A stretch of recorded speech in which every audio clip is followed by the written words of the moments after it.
అమరావతిని పురిట్లోనే చంపేశారని చెప్పి.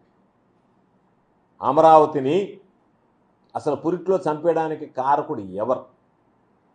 ఎక్కడ రాజధాని పెట్టాలనేటువంటి ఆలోచన చేసి నీ ధనదాహం కోసం నీవు ఎక్కడైతే రియల్ ఎస్టేట్ వ్యాపారం ద్వారా డబ్బు సంపాదనకు అనుకూలంగా ఉంటుందనేటువంటి ఆలోచనలో పడి ప్రజల శ్రేయస్సును విస్మరించి ఎక్కడ నీకు భూమి దొరుకుతుంది, ఎక్కడ నువ్వు రియల్ ఎస్టేట్ వ్యాపారాన్ని అభివృద్ధి చేసుకోగలవు, ఎక్కడ నువ్వు సంపాదించుకోగలవు అనేటువంటి దాని మీద దృష్టి పెట్టావు తప్ప ప్రజలకు సంబంధించి ప్రజా రాజధాని కావాలనేటువంటి దాని మీద దృష్టి పెట్టలేదు.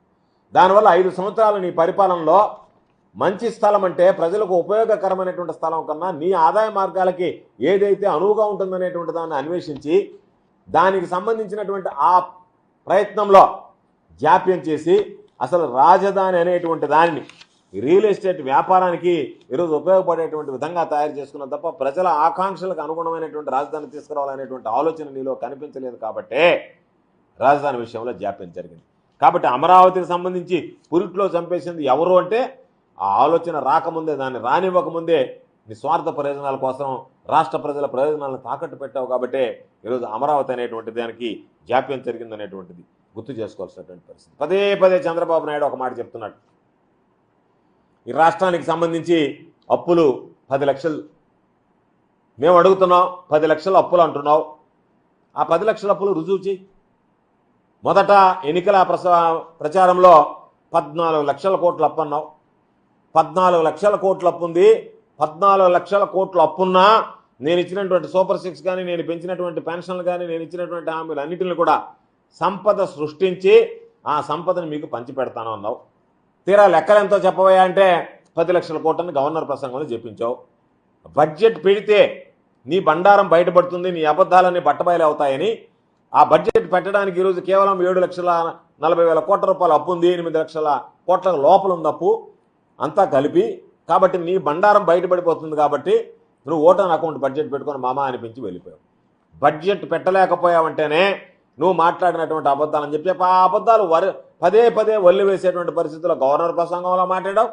ఈరోజు కూడా 10 లక్షల కోట్లు అని చెప్పి మాట్లాడావు. అంటే ఏదో ఒక విధంగా అప్పు ఉందని చెప్పి బూచిని చూపించి నువ్వు ప్రజలకు ఇచ్చినటువంటి హామీలు ఎగ్గొట్టాలనేటువంటి ఆలోచన చేస్తున్నావు.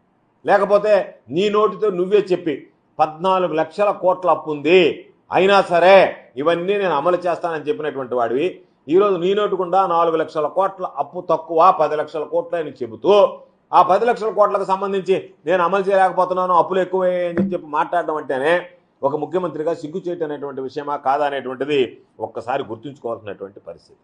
ఈరోజు సుపరిపాలన గురించి మాట్లాడాడు. విధ్వంసాలు సృష్టించడం, ప్రజల నడివిడ్డులు నరికివేయడం, ఇవన్నీ సుపరిపాలన అనుకుంటున్నాడేమో తెలియదు చంద్రబాబు.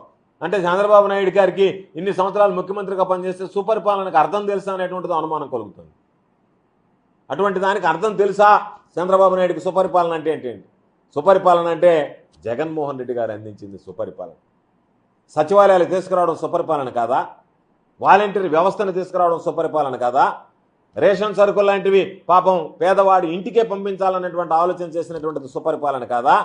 వీటన్నిటిని పక్కన పెట్టి ప్రజల మీద దాడి చేయడం, ప్రజలను దోపిడీ చేయడం, ప్రజల మీద రకరకాలైనటువంటి హింసలు, రకరకాలైనటువంటి నానాయాతనకు గురి చేయడం, ఎవరన్నా నోరెత్తి మాట్లాడితే ఎమర్జెన్సీ సమయంలో చూసినట్టుగా ఈరోజు వాళ్ళ మీద అన్ని రకాలైనటువంటి పోలీసులను ప్రయోగించి వాళ్ళని భయభ్రాంతులకు గురి చేయడం, ఇది సుపరిపాలన అని చంద్రబాబు అనుకుంటే అంతకన్నా దౌర్భాగ్యమైనటువంటి